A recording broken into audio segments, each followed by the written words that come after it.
tey alors Alaaji Malick ma tàmbali ak yow Alaaji Malick ndax y a de quoi s'inquiéter ñu ngi wax Sadio Mané noppeeguñu ci ñu ne Diallo moom itam dafa am ay gaañu ci ab échauffement donte maanaam dañu ngi maintenir le flou maanaam ñu ngi naan dina bokk ci liste bi waaye incertitude yi mi ngi am itam ci match yu njëkk yu compétition bi Alaaji Malick. tiitaange ak njàqare rek moom la ñëpp am parce que tey jii fi mu nekk nii suñu nopp yëpp ñu ngi ko def fële nga xam ne moo di Allemagne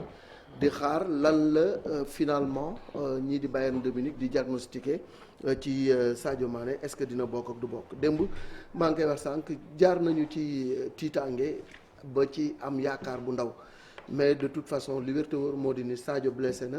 du football week-end bii di ñëw mais est-ce que coupe du monde bi dina ci footballam déet loolu il faut qu'on attende la version officielle li wér te wóor moo di ni tey am na ay médecins yu nga xam ne équipe nationale la ñu nekk yu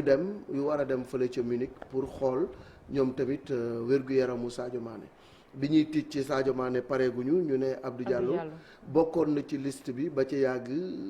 bokkoon na ci 11 de départ à l'échauffement ñu ne dafa am blessure au genou une petite gêne peut-être c'est moins grave parce que bu fekkoon ni dafa am choc ci biir match sax wala mu am benn genre lu mel ni déchirure musculaire di nga gën a am njàqare mais on attend de voir aussi ce qui va se passer mais loolu yëpp ak naata dafay poser rek le problème du calendrier démb ñu ngi koy wax ci édition spéciale bi moo di ni jours yi actuellement nii ni ñu leen di utiliser moo métti ndax ñi ngi ci seen championnat yi ñi ngi football Ligue Europa ñi ngi football Champions League ñi ngi football ay coupe ba pare da ngay football ba pratiquement à une semaine de la coupe du monde ñu soog la libérer cela veut dire quoi que tey les organismes des joueurs li ñu leen utiliser dafa ëpp ba ñu ci bari tey blessé nañu gis nga démb Didier Deschamps mi ngi joxe listam doo ci gis N'Golo Kanté Paul Pogba ñoom forfait nañu nga dem Allemagne Thibaut Werner forfait na nga dem Angleterre Chouel ak James forfait nañu Brésil Arthur Melo blessé na Pays-Bas Wijnaldum blessé na Portugal Diogo Jota ak Pedro Neto Sénégal Pays-Bas ñoom ñu war a njëkk a dajal moom la ñu war a dajal moom tamit am na ñaar ñu manqué Jota ku nekk xam na ne voilà c'est un joueur clé Portugal je veux dire donc Neto ñële la ñu war a dajal Pays-Bas donc Wijnaldum moom tamit blessé na au tibia Sénégal ñi ngi wax Sadio Mané et cetera donc Maroc aussi am nañu Louza blessé Argentine Giovanni Lo Celso Suisse Yvonne loolu bëri na di Alaaji Malick c'est la conséquence de ce calendrier infernal yoruñu ay robot ay doomu aadama la ñu yor di leen football comme pas possible le rythme est très soutenu et les risques de blessure ba léegi week-end bi bu ñuy football ñun ñëpp dañuy toog naan yàlla bu suñu joueurs yi blessé mais ndax du li am ci compétition ci àdduna bi tamit moom moo sakkan te mënuñu cee dindi benn si par exemple xoolal par exemple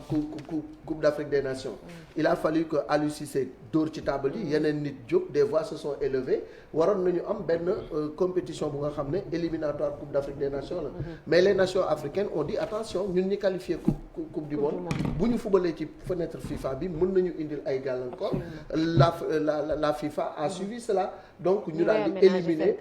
éliminer loolu ñu nañu bàyyi ba après mondial mais actuellement c'est l'UEFA qui est en train de presser les joueurs comme des citrons avec ces championnats qui ne finissent pas tey jii entraîneur bu ci nekk joueurs yi ngay jot yaa ngi koy jot à une semaine de la compétition et des jours fatigués. c'est ça yu sonn ba pare ci fi ñu nekk Chérif ndax xel mën na dal ndax ñu ngi gis président fédération bi ne on espère la wax wala dinañ ko am au cours de la compétition. espérons voilà ñu am yaakaar rek parce que lu mel nii bu amee aussi on apprend que médecin kenn ci médecin équipe nationale parce que loolu tamit mooy yoon je pense que Bayern moo tax sax bëgguñoo sori trop seen communiqué bi boo xoolee quand même communiqué la boo xamante ni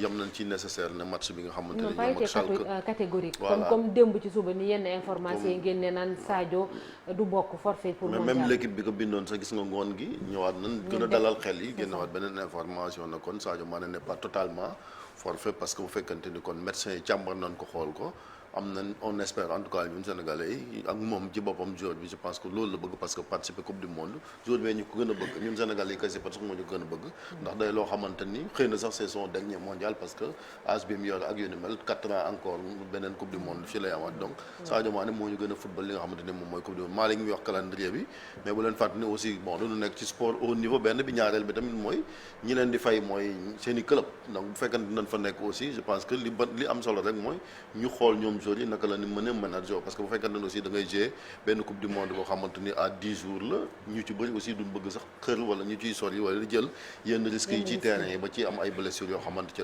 la moo leen di empêcher quand même ñu mën a participer ci li nga xamante ni quand même moom mooy coupe du monde bi affaire bi nag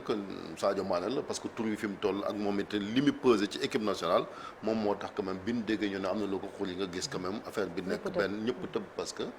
mooy suñu yaakaar meilleur joueur d'Afrique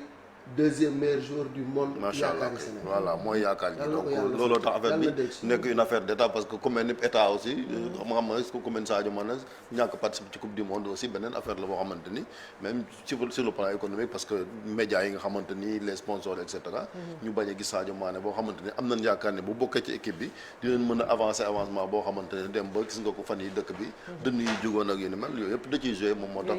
yaakaar ji am ci gis nga même la classe politique les tweets et cetera loolu aussi moo mën a justifier yaakaar ji mais en tout cas croisons les doigts et puis ñaanal ko yàlla mu daal di ko yëkkati mu mën a bokk ci coupe du monde bi. Marcel, ça dépasse largement l'aspect sportif, c'est ça? Ah oui, ça me rappelle un petit peu bon du woon contexte yëpp mais France ba Zidane di njëkk bàyyi sélection c'est Jacques Chirac lui-même qui l'a président de la République ñoom ñoo ci jàppoon pour mu dellusiwaat et ça a été fait donc am na joueur fu muy toll effectivement ci benn sélection dafay impliquer effectivement toute la nation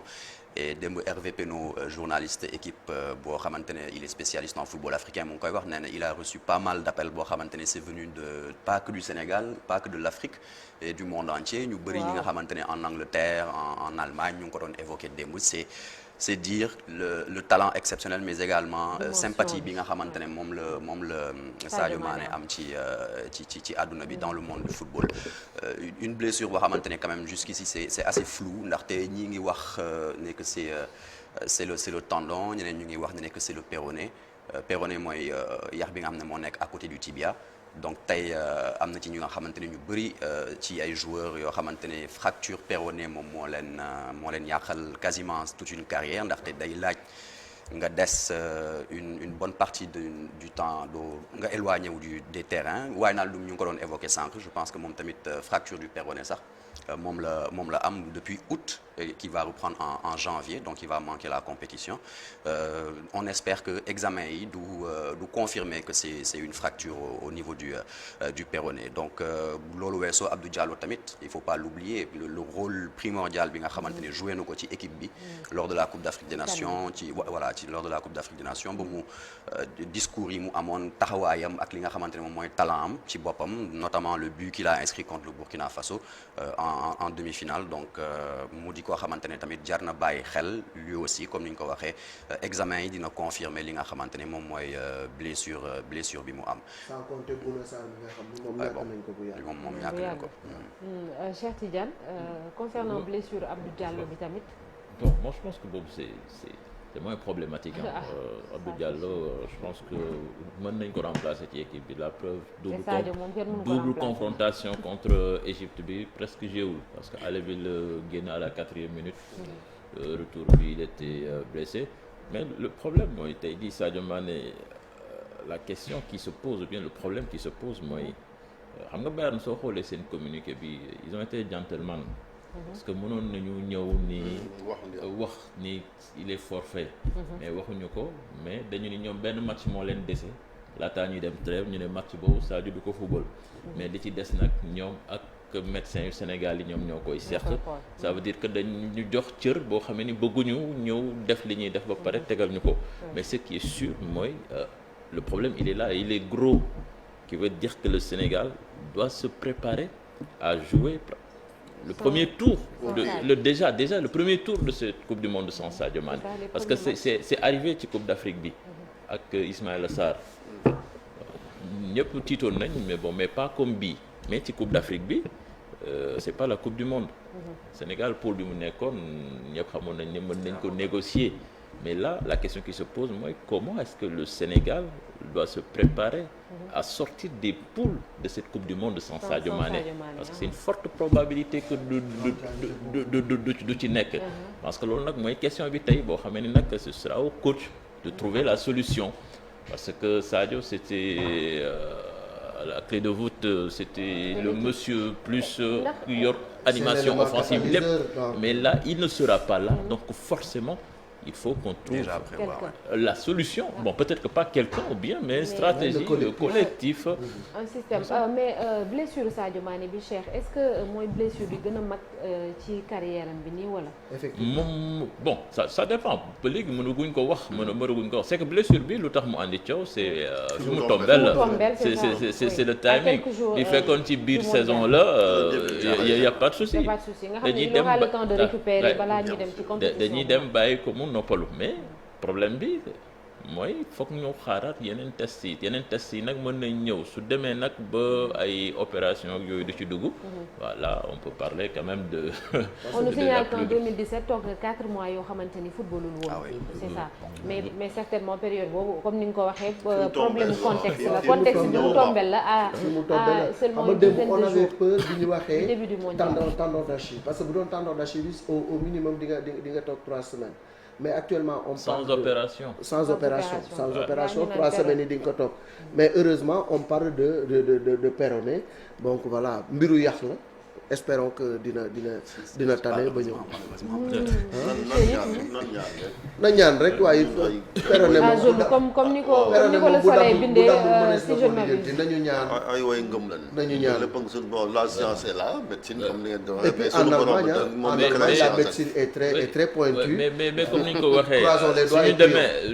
le vin est tiré il faut le boire dinañ dem coupe du monde. avec dina bokk ci. non dina bokk ci groupe bi loolu bul sonn Aliou dina ko boole ci groupe bi. mais comme ni mu ko defee woon Ismaïla Sarr mais problème bi mooy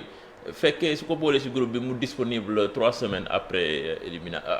mu tuddati démarrage compétition bi. qu'est-ce qui nous dit que dans 3 semaines le Sénégal sera toujours là-bas. mais problème mooy moo tax nag. fi mu nekk nii on doit gars yi war nañu génne loolu seen xel Sadio su bokkul nañu xamee ni Sadio bokkul. mais c'est le Sénégal, c'est le champion d'Afrique et ils se doivent de sortir de cette poule avec ou sans Sadio Mané. Merci beaucoup Cheikh Tidiane Diaw on aura largement l'occasion waxtaanaat ci loolu lépp ak Charles Faye ci jàngat bi ci ñaareelu pàcc bi ak suñu gandi Yankhoba Diattara nekk ministre bi ñu dénk wàllum tàggat yaram léegi dañuy jàll ci un jour au Sénégal un jour dans le monde.